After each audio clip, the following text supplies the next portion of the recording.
sejam bem-vindos a mais um programa do canal IA. Meu nome é Cadu Rocha, estou aqui com Pedro Ferraz, que é do IA, e o nosso convidado hoje, o Renato Tija. O Tija, conhecido artisticamente, um artista fantástico, brasileiro, de Santos, um marinheiro, surfista.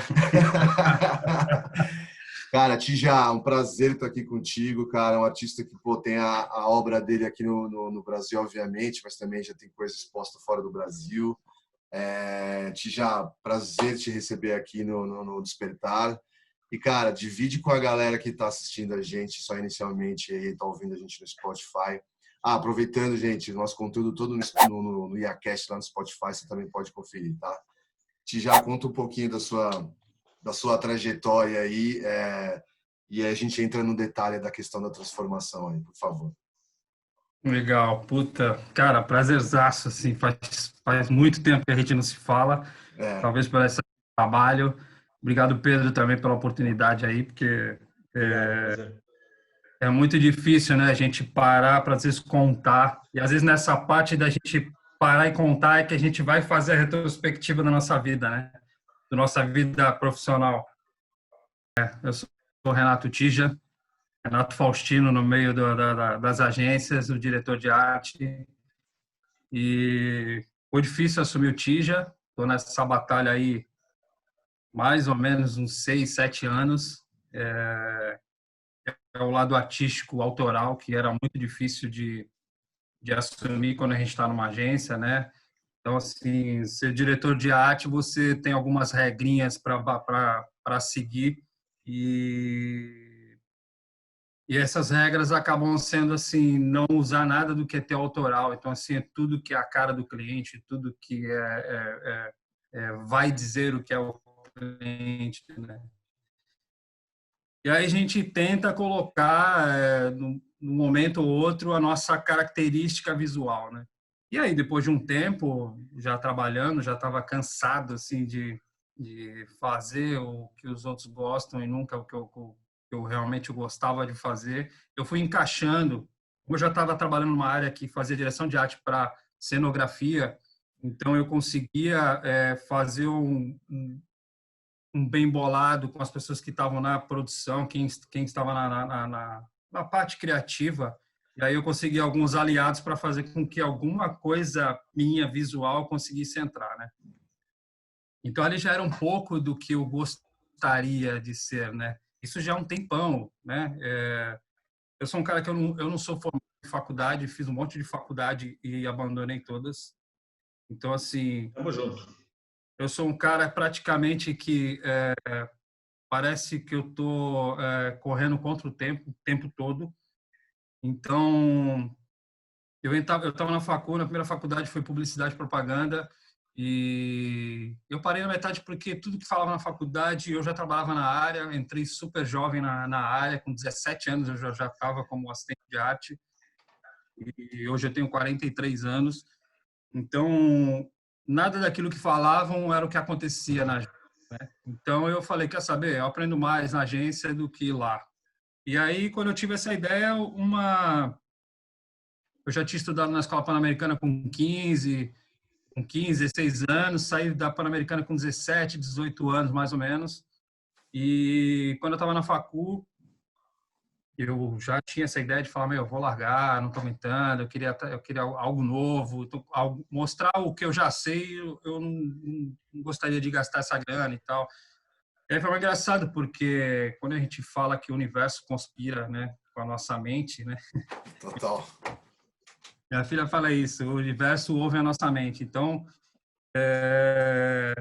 eu recebi uma carta da Pan-Americana falando que eles estavam criando um novo curso de design gráfico.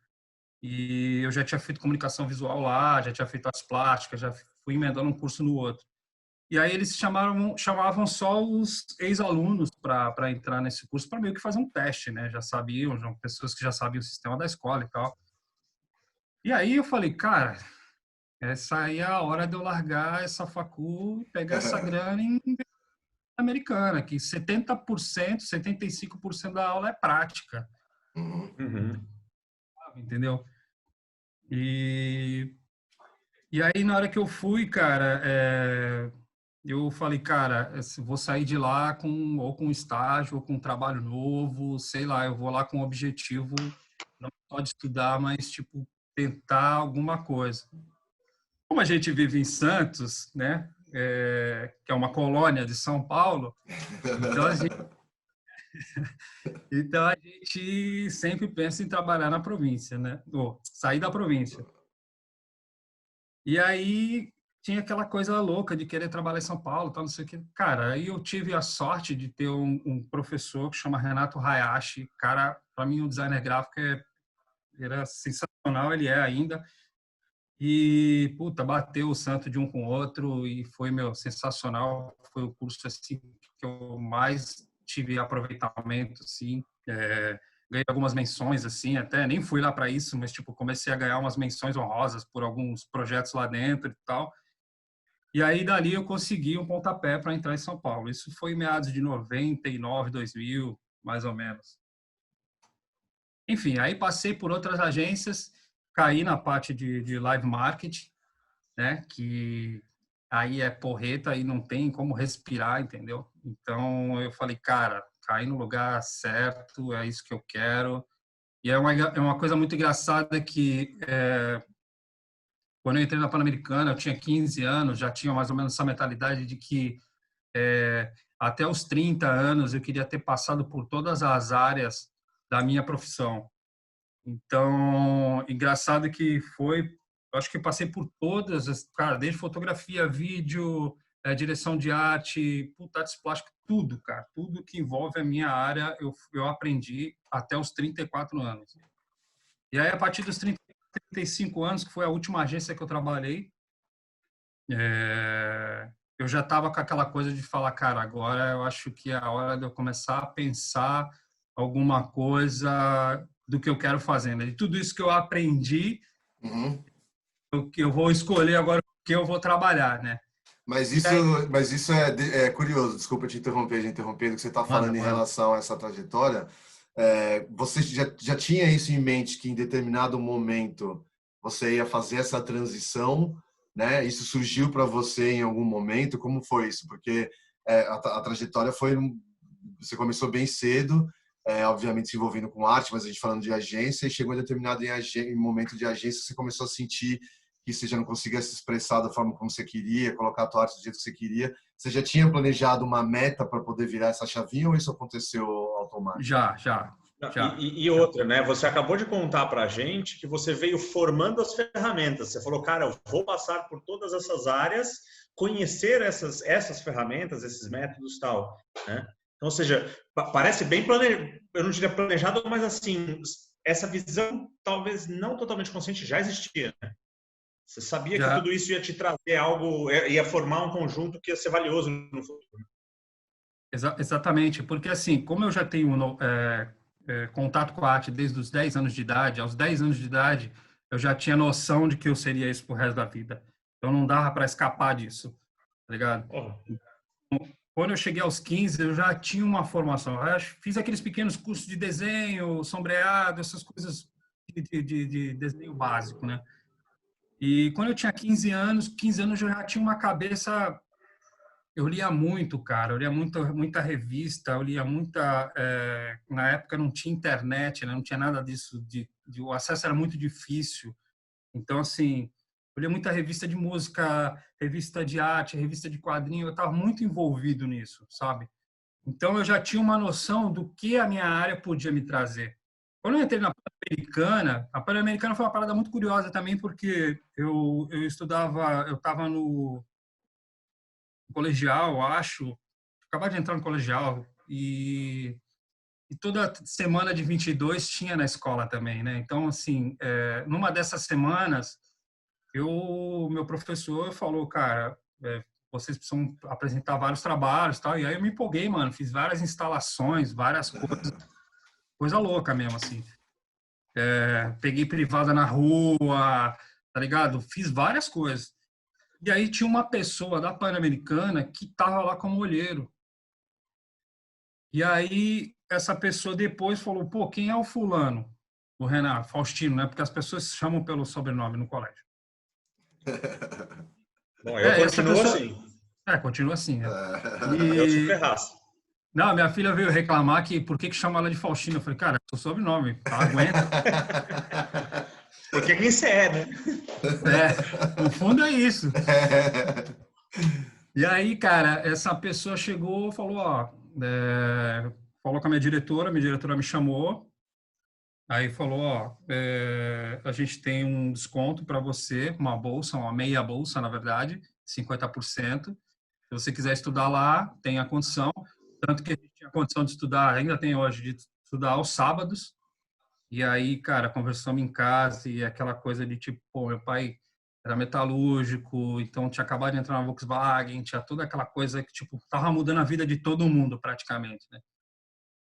E aí foi logo que eu entrei, aceitamos, tá? Demos um jeito de pagar, tá? Até a própria diretora deixou que eu vendesse bolo no intervalo para ajudar, sabe? Me deu uma bolsa lá também para, tipo, ó, vou tirar daqui, mas você paga lá. Tipo, foram pessoas que foram apostando em mim, assim. E aí, quando eu cheguei na Pan-Americana, realmente ela me deu uma visão, meu, surreal, assim, do que era, sabe? Um leque, assim, me mostrou o que viria, né, a ser a área. E aí eu comecei, como eu estudei 3 anos, os 3 anos, cada ano você se especializa em alguma coisa, e aí vai carregando o segundo ano e o terceiro ano um apanhado de tudo, você monta um projeto e tal. Eu fiz o primeiro lá. Eu fiz o primeiro, né? Eu fiz o Então, desenho básico, né? Bem legal desenho foi, básico. mas... Ah. É. E aí, quando eu saí, me formei, falei, caraca, eu já saí, no segundo para o terceiro ano, eu já estava trabalhando na área, porque eu peguei a pastinha debaixo do braço e fui no lugar. E também é uma parada muito curiosa, porque eu cheguei assim, nos lugares ninguém queria ver a pasta, nenhuma agência queria ver a pasta. Eu falei, cara, eu vou ter que fazer uma parada muito diferente para poder a galera ver, né? E aí o que eu fiz? Eu joguei uma isca que eu fiz. Eu peguei uma lata de Nescau, tirei o rótulo, imprimi minha cara nesse rótulo e colei nessa lata. E dentro tinha só um currículo. E o meu currículo lá tinha falando da Pan-Americana e tal, algumas menções honrosas do colégio e tal. Beleza. E eu fui entregar isso, falei, cara, vou na primeira agência que eu quero trabalhar muito, que é aqui em Santos. E nem existe mais tal. E aí cheguei lá, falei, pô, queria entregar meu portfólio e tal. A pessoa, não, portfólio tem que marcar tal. Eu falei, então, vou entregar meu currículo. Aí, então, beleza. Aí tinha até uma frestinha, assim, a pessoa nem abriu a porta, velho, só deixou uma frestinha. Eu falei, pô, não passa aí, tá dentro de uma lata. Aí a pessoa, como assim uma lata? Eu falei, cara, é uma lata. E naquela época não tinha celular, né? Então tu tinha que sair de busão, de bike, o que for. Quando chegasse em casa, tipo, o telefone tocava, né? E aí, quando eu cheguei, minha mãe me perguntou, meu, onde você estava? Eu falei, pô, fui entregar um... Então, chegou uma pessoa que estava me ligando aqui, procurando você, que você tinha deixado uma lata lá. Que história... Ah, cara, a lata que eu fui deixar. Não, maravilhoso. Maravilhoso. Esse exemplo, cara, o exemplo é legal ver a trajetória de todo mundo. Eu cheguei a fazer isso, não deu efeito, não consegui emprego. Mas era por correio e foi com a Adidas. Peguei uma foto minha de infância. Meu pai tinha uma nanquim, desenhei o logo da Adidas como se fosse uma tatuagem em mim, na foto, colei no currículo, mandei para os caras pelo correio. Isso é maravilhoso, né, cara? Isso é a criatividade aflorando, obviamente, que a gente está falando com o artista, mas essa parte criativa todo mundo tem, a pessoa só tem que saber desenvolver isso, né? Mas eu queria... Cara, Eu acho legal que você prova uma coisa que na verdade, é um dos textos batidos da internet, que é aquele e se der errado versus e se der certo. Pois é, o não Tipo, você já tem. Se você ficar na cabeça do e se der errado, já deu. As pessoas colocam muita barreira em coisas que são assim, se você for pensar detalhadamente, são muito fáceis, né, de se resolver. O fácil que eu digo de resolver é dar esse primeiro passo que você deu. Pensar numa coisa diferente e é isso. Não, eu já tenho, velho. Vou lá e, porra, um artista, vou dar meu currículo da forma como acho que eu tenho que dar, né, o meu currículo, né? Não é aquela coisa que o cara recebe todo mundo igual, enfim. Mas eu queria entrar numa parte... Pô, levantou interesse. Eu queria entrar numa parte para a gente otimizar o tempo aqui, para você falar dessa parte da transformação. Como é que você conseguiu fazer? Eu sei que, obviamente, porque a gente gosta de passar isso para as pessoas, porque, obviamente, tem gente, tem um papo que a gente teve há pouco tempo com a Aninha Haddad, ela é professora e designer de papel, então ela foi professora durante muitos anos e o design de papel era uma coisa que sempre estava intrínseco no dia a dia dela e no hobby dela. E por questões físicas da vida, ela teve que parar de dar aula e viu com que essa questão do papel se transformasse em uma nova profissão, que é a nova profissão dela já há 10 anos. Eu sei que em algum momento você deve ter tido que equilibrar esses dois lados, mas eu queria que você falasse a evolução disso para mostrar para as pessoas o que você fez para chegar onde você está hoje, com uma infraestrutura melhor, enfim, com nome, etc. Eu queria que você falasse um pouquinho disso. O famoso assim, em que ponto você faz o salto, né? Exato, exato. Dá essa dica. Na verdade, não são saltos, né? São pulinhos. Isso, boa. Você vai dando um pulinho e você vai subindo metade de um degrau, né? Então, o louco é isso aí. Quando eu já tinha essa meta na cabeça, falar, quando eu saí da Pan-Americana, eu falei, cara, vou passar por todas as áreas e eu vou aprender tudo, vou pegar um pouco de cada coisa e depois eu vou escolher o que eu quero ser. Quando eu tiver uns 30 anos, mais ou menos, aquela coisa louca de adolescente, né?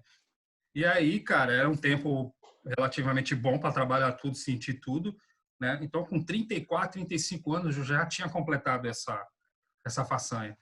E aí, nasceu, cara, são coisas que vão acontecendo que é para falar, mano, é agora, é o horário de tu, né, virar essa chave, esquece o resto, vamos... E eu estava na última agência, que eu não lembro se era a Manga ou se era na 11. Eu acho que era a Manga. E ela nasceu, foi um episódio assim de que eu passava mais tempo sobe e desce em São Paulo e, sabe, trabalhando e só aparece em casa final de semana praticamente, sabe, tipo, e que ela não me reconheceu super cedo, assim, não me reconheceu, não me olhava meio estranho, não vinha pro meu colo e tal, e putz, isso me mexeu pra caramba. E aí, cara, isso foi numa sexta-feira, me pegou assim, já estava um pouco exausto da profissão, já tinha trabalhado bastante. E aí eu falei, na segunda-feira eu vou pedir as contas, eu vou, sei lá, vou pensar no que eu vou fazer. Mas eu preciso ter esse espaço para ficar com ela, viver com ela, acompanhar uma boa parte dessa fase boa dela, né? Porque daqui a pouco, com 15 anos, o pai vai perder a graça e aí, mano, esquece. Aí vai voltar a ter graça com 30. Exato. Exatamente. Mas é o que todo mundo fala, cara. Deixa eu perguntar uma coisa.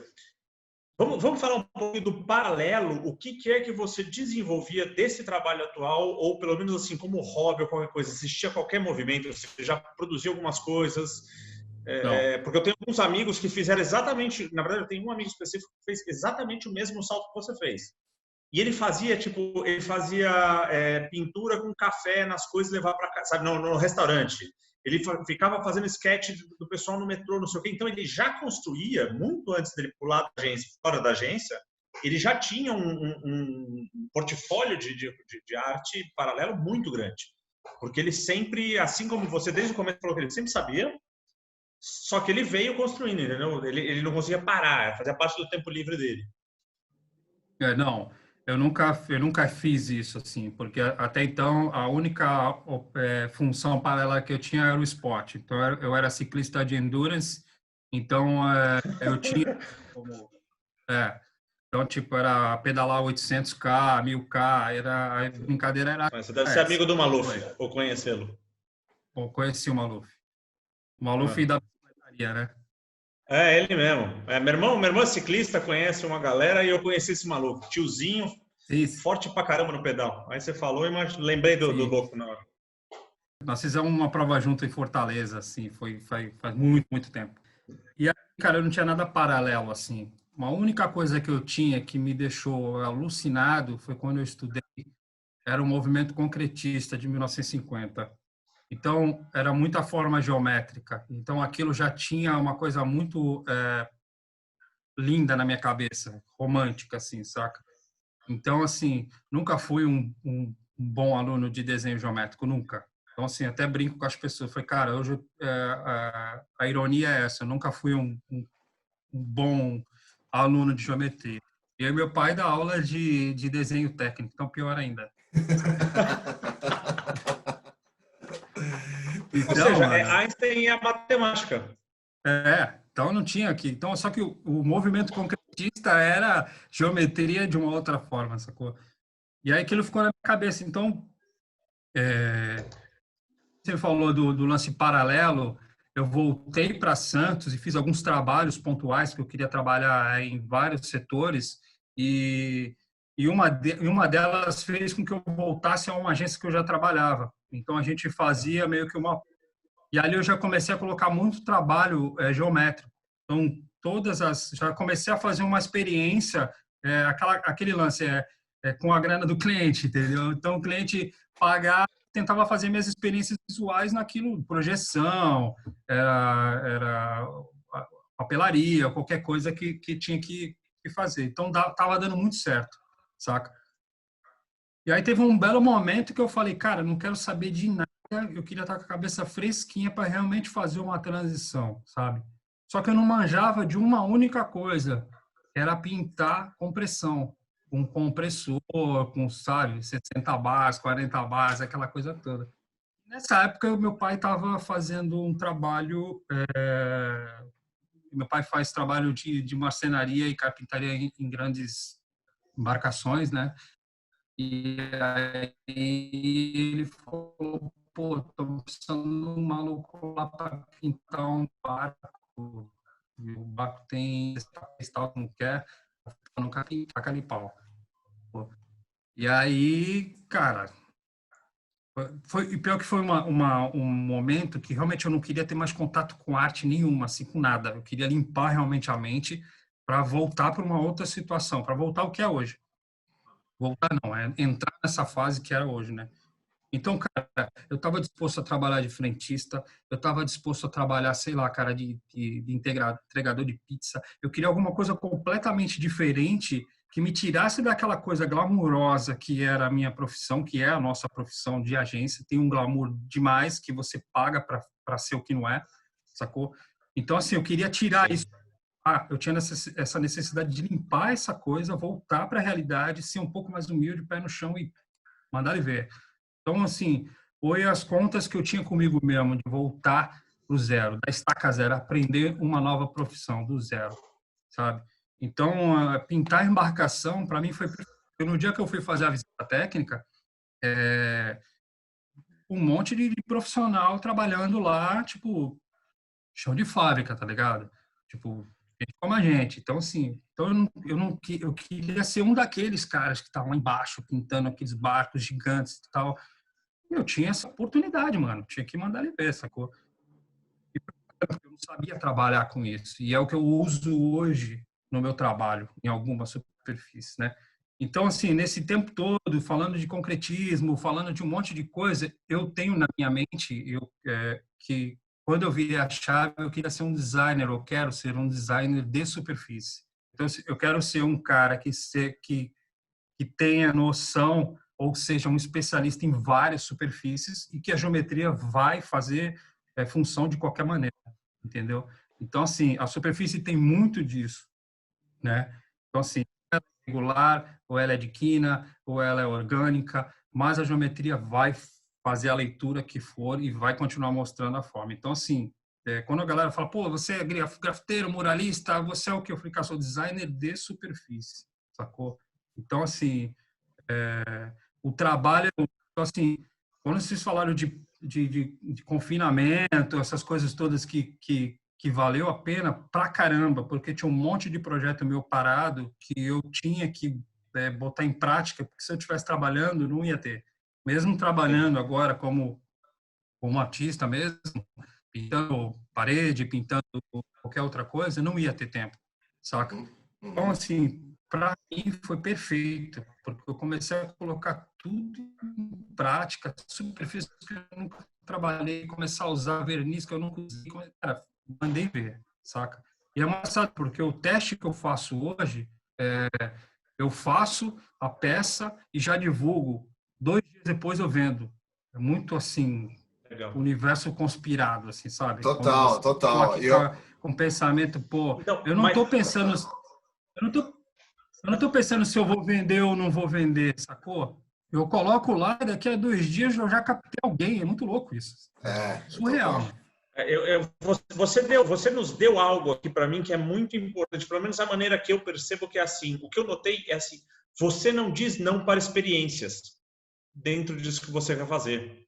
É verdade. Você acabou de falar assim, cara, eu fui fazer fotografia, agora você acabou de falar, cara, para aprender a pintar com pressão, eu fui pintar barco, sem saber fazer, né? E você faz algo que eu sempre ouvi, e é muito difícil até a gente perceber fazendo isso e ter a coragem, não sei o quê, que é o quê?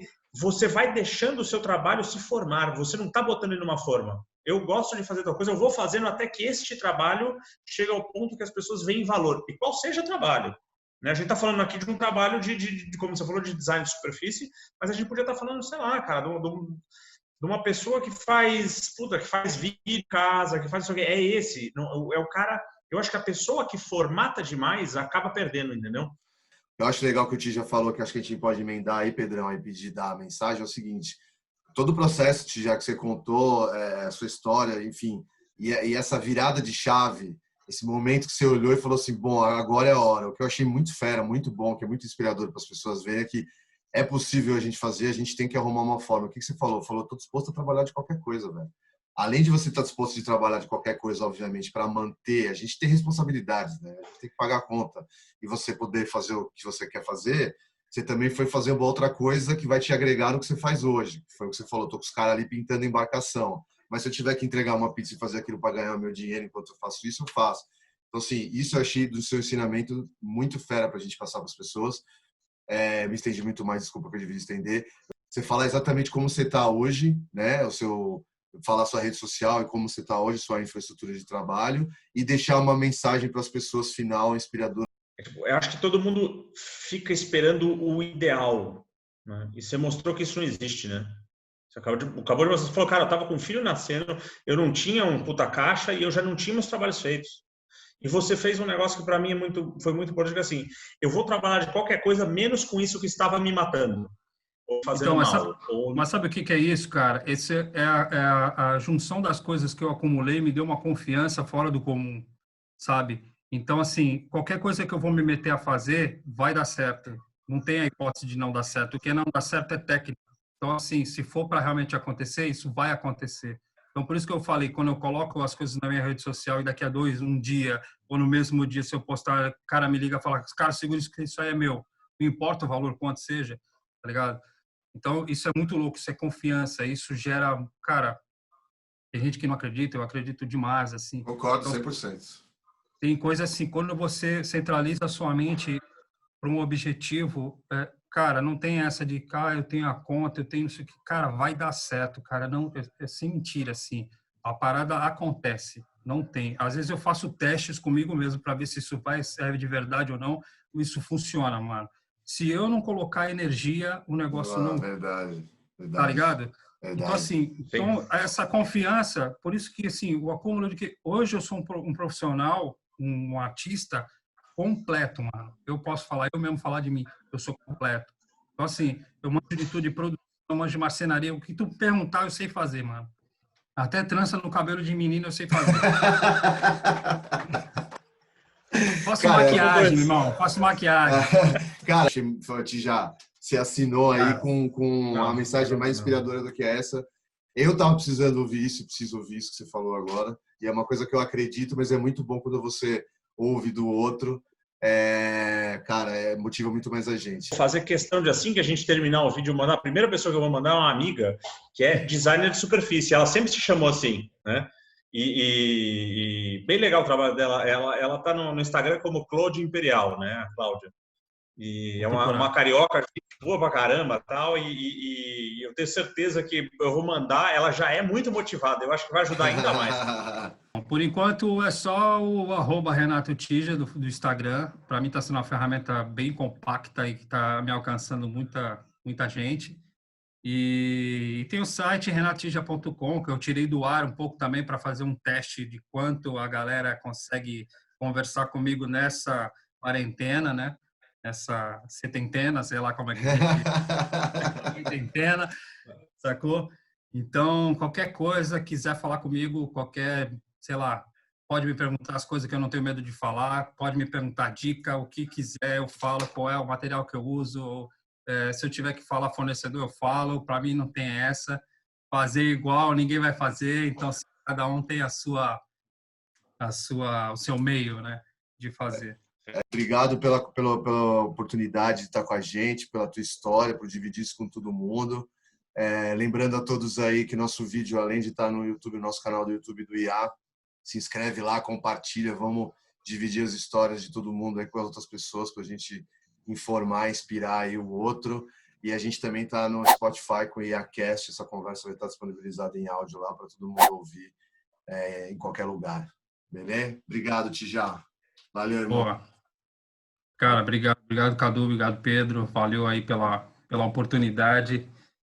Poderíamos falar sem parar aqui, tem muita coisa para contar, e eu acho que o que eu falei é justamente o que a gente precisa, né? Esse fato de a gente acreditar na gente mesmo e ter confiança que a gente consegue. Então, assim, qualquer proposta que você faz para você, coloque um prazo para que dê certo, e aí, fatalmente, esse prazo vai dar certo. Então, assim, não tem conversinha, não tem caô, não tem, cara, o universo ouve a tua mente mesmo. Então, assim, se você se direcionar, mano, aquilo vai acontecer. E é isso, galera. Obrigadão aí pelo espaço. Obrigado. E se quiser me chamar no Instagram, fica à vontade. Vocês também, qualquer hora é hora e vamos nessa. É isso aí. Valeu, rapaziada. Foi um grande prazer. Obrigado demais. Valeu. Galera, obrigado. Até o próximo. Não esqueça de seguir o Tija no Instagram. Cadu Rocha, Cadu Rocha. Pedro Ratatouille Ferraz, conhecido também como _Ferraz. Valeu. Boa. Valeu.